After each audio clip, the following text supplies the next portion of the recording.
Alors, salut à toi, j'espère que tu vas bien et aujourd'hui j'aimerais simplement te parler un peu de la routine de mes journées, etc. Je vais manger un burrito de Gusmes y Gomas en Australie et j'aimerais simplement te parler des routines au quotidien, des routines de la vie et de ce que tu penses de la vie. Finalement, tu sais, on veut tous finalement avoir une belle vie et j'en parle énormément, tout le temps d'ailleurs, j'en parle. Et parce que j'y crois vraiment, je suis vraiment un adepte de cela et je suis vraiment persuadé que finalement, si tu veux être épanoui, si tu veux être enthousiaste, si tu veux vraiment bien vivre dans tes journées, eh bien, c'est vraiment important d'avoir une belle vie. C'est vraiment important d'avoir une vie équilibrée, une vie qui soit agréable et qui soit vraiment en harmonie avec nos valeurs. Attends une seconde, je vais vite t'amener avec moi parce que j'ai oublié mon assiette en fait. Je vais manger avec une assiette, elle sera plus simple. Et je viens de me rendre compte que j'ai oublié de prendre mon assiette. Alors voilà, elle est là. Comme tu peux le voir, je viens d'arriver du bureau, du travail. Donc j'ai encore mon sac à dos qui est eh bien là, tu vois. Alors, fourchette et couteau. Voilà, tu vois, on mange ensemble et je trouve ça assez sympa. Toi aussi, si tu vas passer à table, tu peux aussi manger avec moi. Ça serait pas mal, ça serait assez amusant. Oula, heureusement, les couverts ne se sont pas glissés.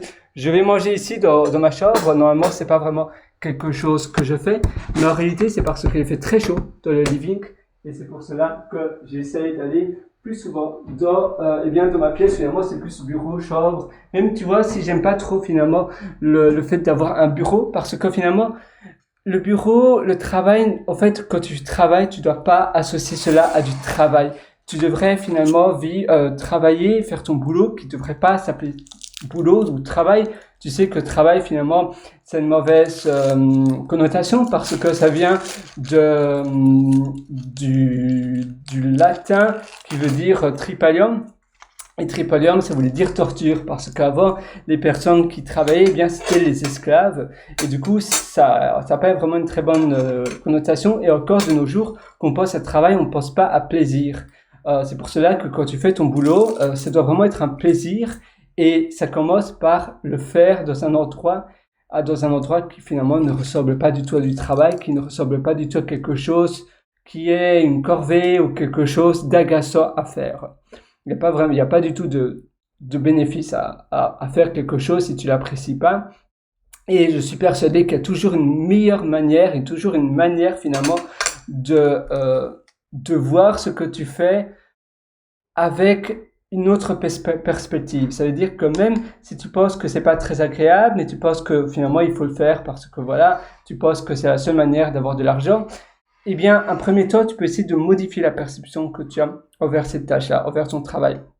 Et puis après, ça veut dire, finalement, la vie est trop courte, donc ça veut dire que tu devrais essayer de voir autre chose. Il y a mille et une manières de finalement générer de l'argent et donc tu devrais essayer de trouver une passion qui est peut-être monétisable. Et ça, c'est vraiment une première chose que je te conseille et que je t'invite vraiment à faire. Et ça va vraiment t'améliorer, ça va vraiment t'aider et tu vas bien évidemment, tu vas gagner en épanouissement et en joie de vivre. Parce que la joie de vivre, ça va te permettre aussi, ça aura un double effet en fait. Tu auras un effet, premièrement, tu vas bien te sortir dans tes journées, mais deuxièmement, tu vas avoir beaucoup plus d'idées et tu vas finalement pouvoir accomplir beaucoup plus parce que les personnes, finalement, peut-être tu as l'impression de pas beaucoup accomplir et finalement les personnes qui n'ont pas beaucoup cette énergie comme ça, ce peps et cette gaieté ont plus de mal à passer à l'action et ont plus de mal à faire de nouvelles choses et ont aussi moins de créativité. Si tu es vraiment enthousiaste, si tu es super heureux, super épanoui, ça aura vraiment un effet, souvent on dit ah pourquoi cette personne-là est chanceuse. Voilà, il y a des personnes chanceuses, des personnes qui ne sont pas chanceuses. En fait, la chance n'existe pas, c'est vraiment un mindset et ça dépend aussi si évidemment il y a des personnes plus stressées, plus angoissées et par définition eh bien ils vont moins essayer, moins tenter de nouvelles opportunités, vont moins tenter de nouvelles choses et vont moins parler à des personnes qu'elles ne connaissent pas et donc les opportunités ne se présenteront pas. Les autres personnes, ils sont vraiment heureux, épanouis, peut-être plus extravertis aussi et du coup, eh bien, c'est pas vraiment la chose qui vont venir vers eux, mais les opportunités seront plus facilement trouvables parce qu'ils auront le bon mindset. Et c'est vrai que ce côté de mindset, c'est vraiment super important. Le mindset, c'est quelque chose pour moi, c'est même avoir le bon mindset, c'est vraiment tout. C'est un peu une voiture sans essence, et bien c'est la même chose que quelqu'un qui a le mauvais mindset. Et le mindset, ça se construit petit à petit, jour après jour en réalité. Tu n'as pas directement un bon mindset comme ça, dès le lendemain, tu te lèves, oh boum, j'ai le bon mindset. Non, ça se construit, c'est des choses, c'est de la discipline aussi, de la persévérance. Tu dois vraiment essayer de voir pourquoi tu fais cela, d'être aussi très cohérent, très consistant avec tes habitudes, et ainsi tu as beaucoup moins de chances de faire exception. Parfois, tu sais, tu as l'impression de toujours procrastiner. En réalité, si tu es vraiment très consistant, si tu es si tu ne donnes pas exception à la règle et que tu fais les choses et ta routine avec plus ou moins à la même heure, tu es très ponctuel dans tes habitudes, tu vas avoir beaucoup moins de risques que tu vas postponer au lendemain parce que automatiquement tu te dis, ah voilà, il est midi, il n'y a pas d'exception, je fais cela. Il est 1 heure, c'est comme ça a toujours été comme ça, donc je le fais, je me pose même pas la question si je vais le faire ou pas. Si je vais le faire ou pas. Oula, j'ai du mal à parler moi. Et je ne sais pas pourquoi, c'est peut-être la chaleur, il fait très très chaud. Il y avait 41 degrés à l'extérieur aujourd'hui, évidemment c'est en Australie, mais peut-être en Europe c'est pareil pour toi aussi. Je ne sais pas du tout, mais d'ailleurs, j'avais remarqué, maintenant, je me lève tous les matins à 5h20 du matin. Et ça me rend tellement bien et je suis plus du tout fatigué parce que j'ai pris comme habitude de toujours aller au lit à la même heure, d'être super ponctuel et de toujours me lever à la même heure et à nouveau d'être super ponctuel. Et maintenant, je me réveille dans mon lit même avant que le réveil sonne. Et ça a vraiment changé ma vie.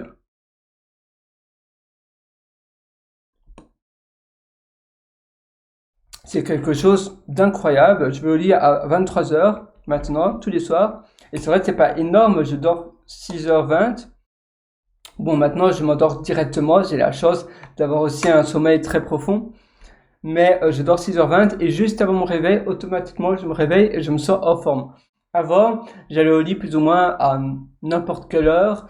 Ça variait vraiment. Je ne regardais jamais l'heure. Et puis après, je me réveillais aussi à des heures complètement différentes. Et pour enclencher cela, au début, ce que j'ai dû faire, c'est vraiment de la discipline. J'ai ce réveil et je ne me donne pas d'exception possible. Et j'essaye de mettre un autre son de réveil. Mon truc pour ma part, mon astuce, c'est de mettre la même sonnerie que la sonnerie quand il y a quelqu'un qui t'appelle. Donc directement, tu sais qu'il y a quelqu'un qui t'appelle, tu associes cette sonnerie comme quelque chose de négatif. Il y a une intrusion dans ta vie, c'est pas agréable. Et si tu te réveilles avec cela, eh bien automatiquement ton cerveau inconscient va t'alerter, tu vas te réveiller avec beaucoup plus un style d'électrochoc.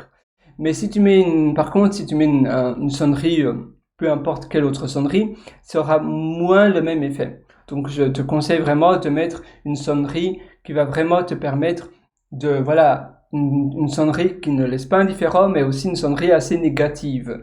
C'est vrai que le réveil, tu vas bien te réveiller, mais finalement au début, si tu veux vraiment déclencher ta routine du réveil et ta routine de bien te lever le matin, essaie de faire cela. Et aussi, tu dois savoir ce que tu vas faire après, parce que parfois, tu restes dans le lit simplement parce que tu penses que tu n'as pas de but, tu sais pas trop quoi accomplir, donc tu te dis, bah, je vais encore rester 1 heure dans le lit, et puis après, tu restes 2 heures, et puis après, il est 7h20, et ça, malheureusement, c'est de l'inconscience, tu n'es pas finalement, tu n'es pas cohérent avec l'heure, tu n'es pas ponctuel et c'est vraiment la ponctualité, c'est vraiment le fait de toujours aller au lit à la même heure et te lever à la même heure qui va vraiment tout changer et qui va te permettre de ne pas être fatigué.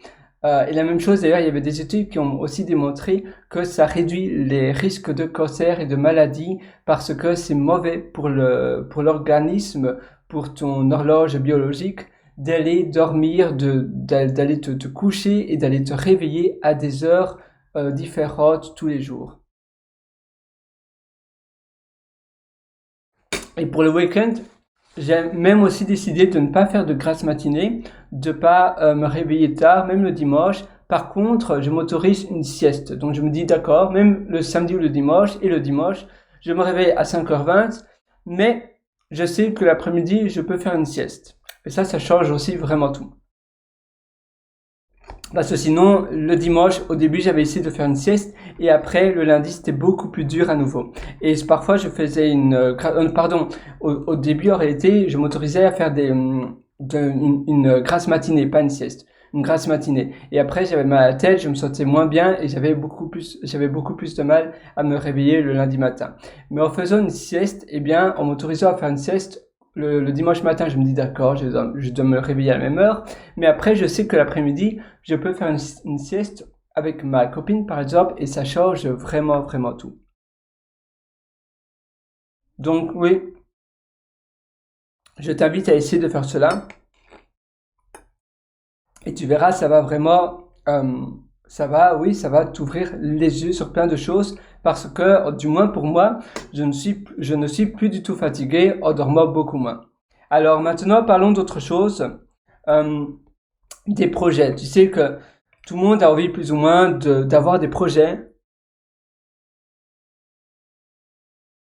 que ce soit sur le long terme, sur le moyen terme, des projets qui te valorisent. Et il y a énormément de personnes qui savent pas trop par où commencer, comment commencer un projet et comment bien le faire. Ça peut être un projet de vie, ça peut être un life book, donc un livre de vie qui est finalement plus ou moins un plan sur un an de toutes les choses que tu veux réaliser et plus ou moins tous les jours ou une fois par semaine tu vas le lire et ça va vraiment t'aider à te reconnecter à tes rêves et vraiment à les réaliser. Ça peut aussi être cela, ça peut être un projet, je ne sais pas, de start-up, de freelance, d'un autre style de vie complètement différent. Et quand tu as un projet, c'est vraiment important que tous les jours, tu consacres au moins 1 heure à ce projet. Et ça aura vraiment un effet, ça va vraiment ça va dépliquer finalement, ça aura un effet compound effect, comme on appelle en anglais, compound, qui veut dire, compound effect, c'est que si tu fais cela tous les jours et tu te tiens vraiment à faire cela tous les jours sans exception, eh bien à la fin de l'année, l'effet sera énorme parce que ça fera un peu comme un effet de boule de neige.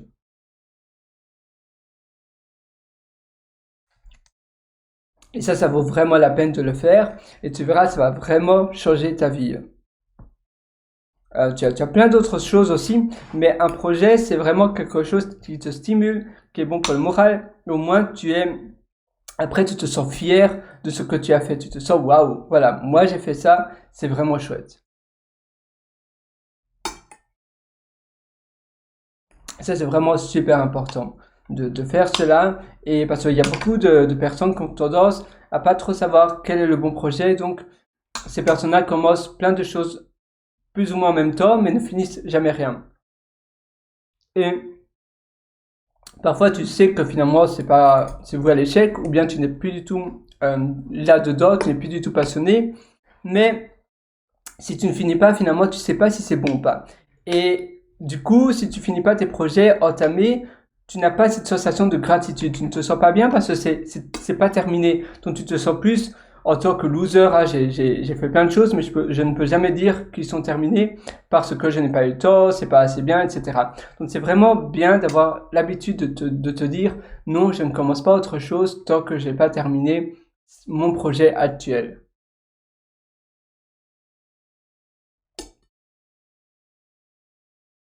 Maintenant, bien évidemment, tu peux avoir plusieurs projets en parallèle. Ça oui. Mais un long projet et un gros projet, c'est bien d'en avoir qu'un seul. Et tu peux en avoir des plus petits en parallèle également. Ça peut même être des projets de marketing, de référencement, de growth hacking, euh, Donc, par exemple, des projets, si tu es une startup, ça peut être un projet à court terme qui peut, voilà, tu te dis, pendant un mois, je vais vraiment me consacrer à 1 heure par jour à augmenter le trafic et la traction, l'accélération de la croissance de ma startup. Ou bien ça peut être, tu te dis, pendant un mois, je vais vraiment me consacrer à faire, je ne sais pas, à écrire des blog posts. Ou bien ça peut être pendant un mois, voilà, tu vas vraiment essayer d'optimiser quelque chose, un logiciel, faire du contenu. Puis après, tu fais autre chose. Ça, c'est aussi bien parce que après un mois, tu te dis, voilà, ça, c'est mon objectif. Je dois absolument avoir terminé cet objectif-là, avoir autant de visiteurs sur mon application, avoir ce type de trafic-là et je vais vraiment essayer d'optimiser cela 1 heure par jour, tous les jours. Et au moins, tu sais exactement ce que tu vas faire et tu es sûr que ça sera fait parce que tu t'es promis à toi-même de faire cette chose-là pendant 1 heure par jour.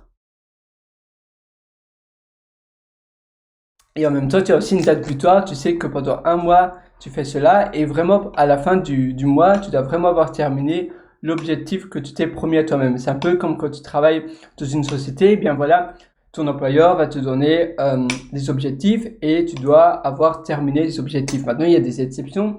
Parfois, c'est sous-estimé. Parfois, il y a des choses qui sont venues autres, mais tu dois vraiment essayer de respecter au mieux cette règle, cet objectif qui t'a été donné.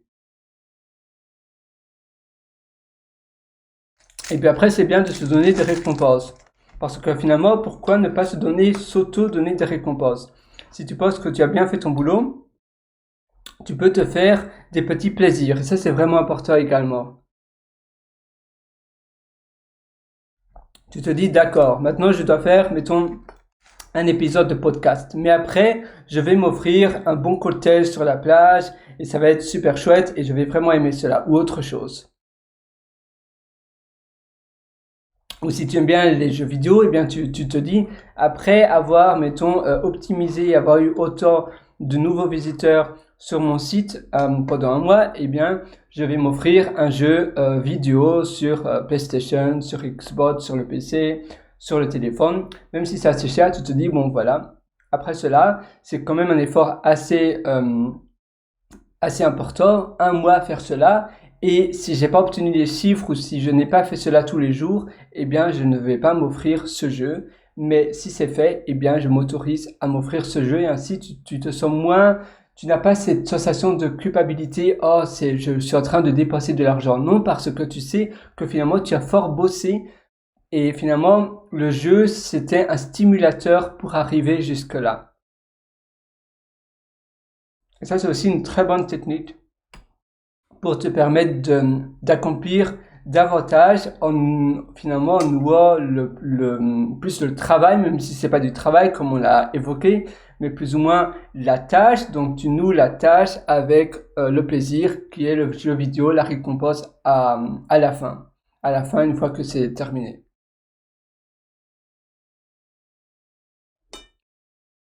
Mais finalement, tu as plein d'autres choses que tu peux faire. Il faut vraiment être un peu créatif, mais finalement, tout est possible. Finalement, la seule limite qui existe, c'est la limite que tu t'imposes. Mais il n'y a pas d'autres limites, il n'y a pas d'autres barrières.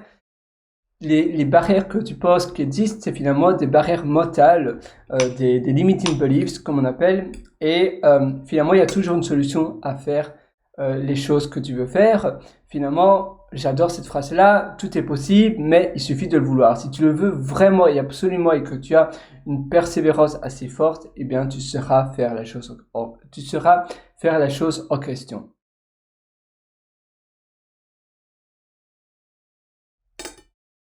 Maintenant, si tu veux, on peut parler par exemple d'alimentation et de bonne alimentation. Là, je suis d'accord, je suis en train de manger un burrito. C'est vrai, je l'avoue, mais eh bien, normalement, je fais vraiment très attention à mon alimentation, je mange bien. Et c'est vraiment important d'avoir une bonne alimentation pour justement faire plus de choses et pour aussi être plus productif. J'ai vraiment trouvé cela. J'ai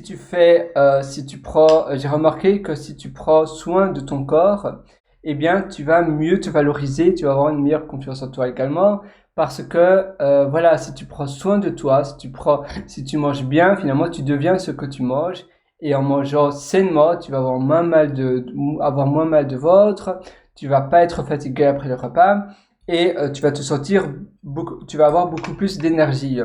Tu vas te sentir beaucoup plus énergétique.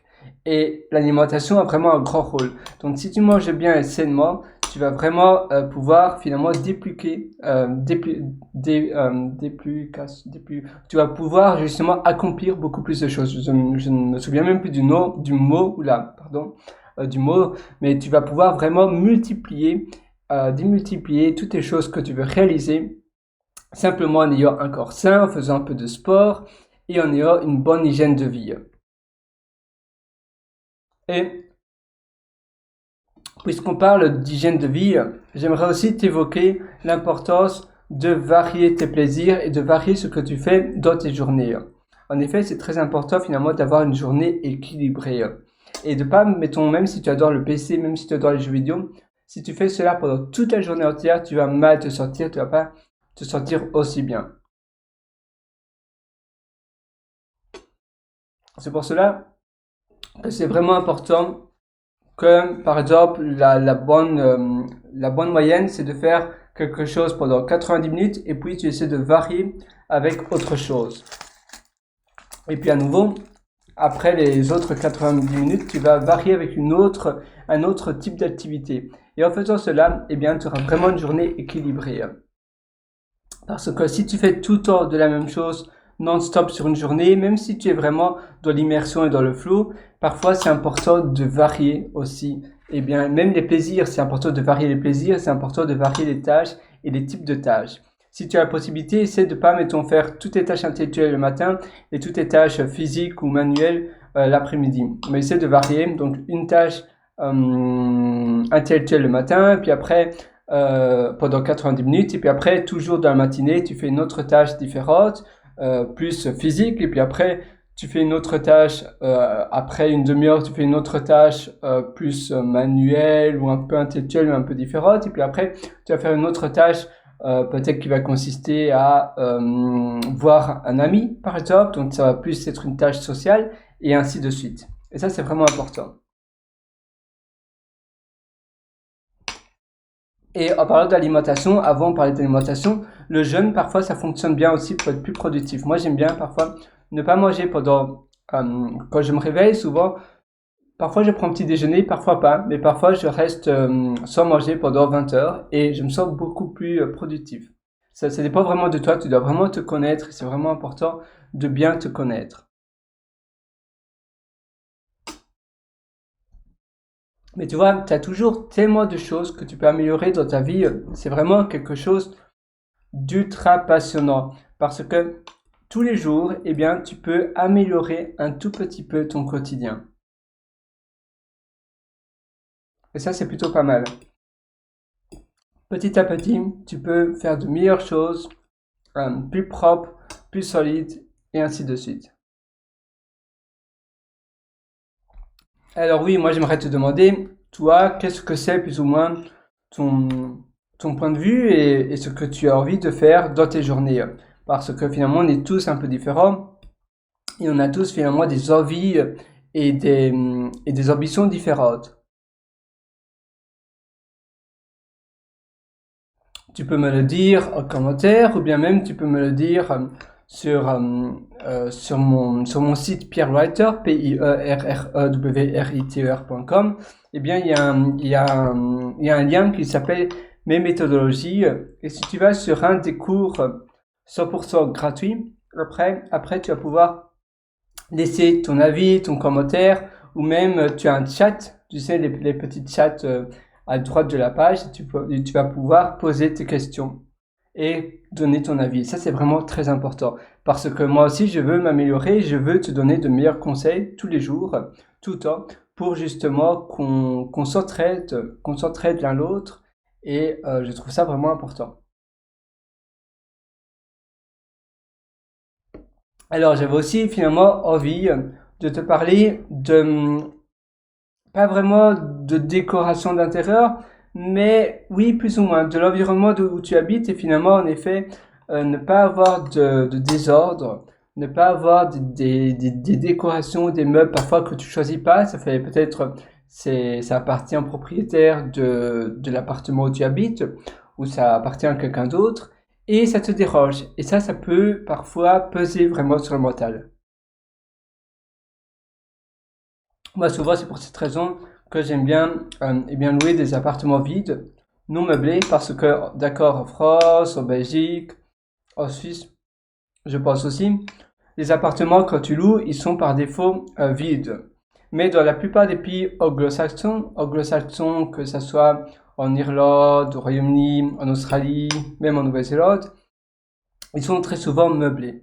Et tu choisis pas évidemment l'intérieur, et parfois ça te dérange et c'est assez embêtant. Donc, si tu as la possibilité, essaie de choisir un appartement vide, quitte à acheter des meubles chez Ikea, mais des meubles que tu aimes bien et seulement la quantité que tu veux. Et c'est tout finalement. Tu ne dois pas avoir honte d'avoir un appartement plus ou moins vide parce que ton appartement, ça doit être un chouette environnement pour vivre, agréable, et tu ne dois pas le remplir de bordel et de choses encombrantes qui finalement te donnent plus de complexité à nettoyer ton appartement qu'autre chose. Et ça te rend pas vraiment plus heureux ou ça te rend pas vraiment service. Parce que, en effet, l'environnement où tu habites, c'est pas du tout un espace de stockage. Non, au contraire, c'est justement un endroit. Voilà, si tu habites dans un chouette appartement que tu aimes bien, à quoi ça sert de stocker ou de le remplir de choses inutiles ou que tu n'utilises presque pas. Parfois, tu as une petite chaise, tu sais, les petites chaises pour la décoration. Tu as je sais pas, des petites étagères mais qui servent à rien. Et vraiment, tout ça, ça encombre. Tu ne t'oublies même de nettoyer parce que c'est embêtant de nettoyer. Après, il y a plein de poussière. Après, tu tousses parce que il y a pas mal d'acariens. Et finalement, c'est un cercle vicieux.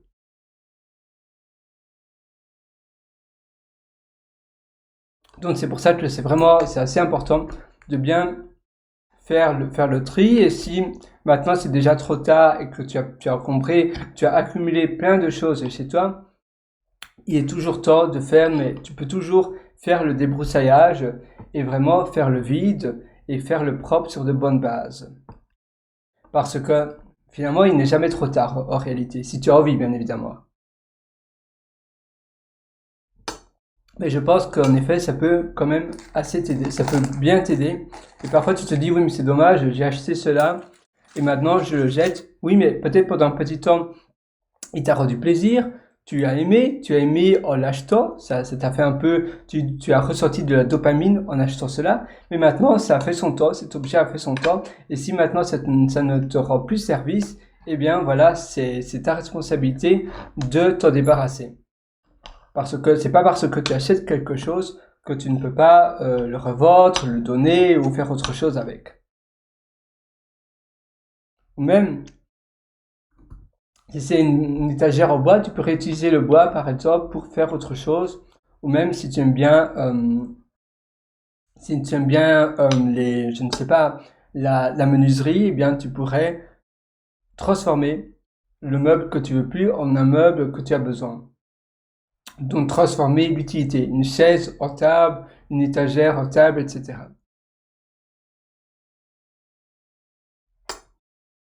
Et ça va être un de tes projets finalement manuels, éventuellement. Et en même temps, tu vas apprendre sur le passage, tu vas apprendre en le faisant. De nos jours, tu as vraiment des tutoriels et des vidéos pour apprendre n'importe quoi et ça, c'est vraiment magique. Alors maintenant, j'aimerais te parler de voyage et d'aller dans d'autres pays. C'est toujours assez émerveillant de rencontrer des personnes d'autres cultures. Et c'est vrai que souvent, malheureusement, on a tendance, quand on va dans un pays étranger, à finalement reproduire à nouveau le même cercle social avec les personnes de ton pays d'où tu viens.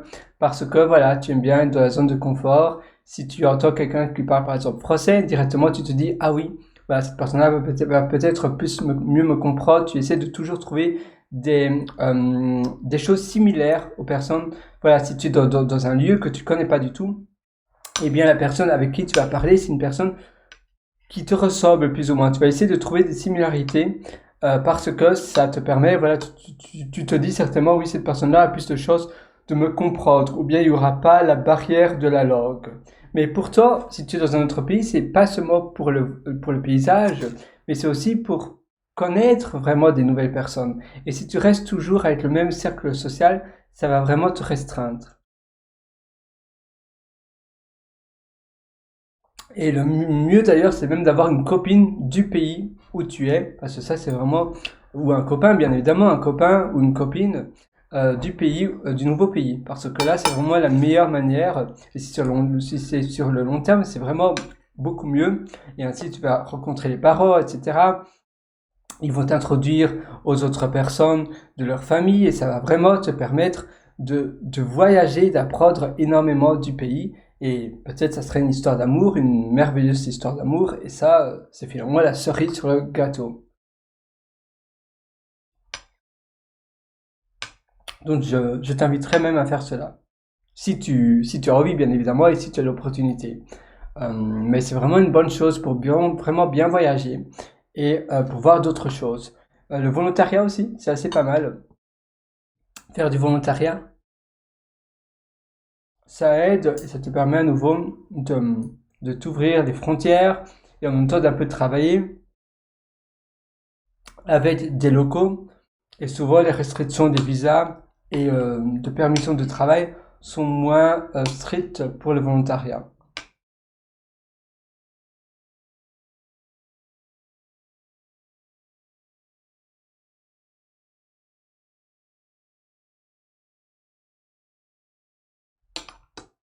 Par exemple, moi, j'avais fait du volontariat, pour ma part, j'avais fait du volontariat en Islande, à Reykjavik. Et même si en tant que Français ou en tant qu'Européen, tu peux aussi travailler là pendant, je pense, un certain montant de temps, c'est 6 mois, je pense, sans permis de travail parce que ça fait pas partie de l'Union européenne, mais l'Islande fait partie de l'espace économique européen. Et du coup, c'est beaucoup plus facile. Je pense qu'en Suisse aussi, c'est 3 mois que tu peux travailler sans permis de travail. Et en Islande, pour ma part, c'était un volontariat, donc c'était différent. Mais il y avait des personnes de Japon, de Russie, il y avait des filles de Russie, il y avait des Japonais, il y avait, qu'est-ce qu'il y avait d'autre comme nationalité italienne, et d'autres nationalités. Et ils n'avaient aucun souci pour faire le volontariat là-bas aussi. Évidemment, en Italie, ça fait partie de l'Union européenne, donc c'était pareil que pour moi. Mais si tu viens du Japon ou de Russie, eh bien, ça montre vraiment bien que tout est possible. Et apparemment, même si tu viens du Pakistan, je pense, c'est aussi possible. Mais ça, il faut évidemment se renseigner. Mais tu vois, il y a toujours plein de possibilités de voyager différemment. Il y a aussi des volontariats très faciles à faire au Kenya, dans des réserves d'éléphants, des réserves naturelles. Et c'est aussi une expérience vraiment fabuleuse. Tu vas vraiment, ça va te permettre de voir tellement des choses magnifiques que sinon tu n'aurais pas pu visiter et voir. Et quand tu fais ces recherches-là de voyage, c'est toujours bien de faire tes recherches en anglais parce que sinon tu vas quasiment rien trouver. En anglais, c'est vraiment la langue. Si tu veux voyager partout, fais toujours tes recherches en anglais et oublie vraiment le français. Ton ordinateur aussi, mets-le vraiment en français, c'est super important.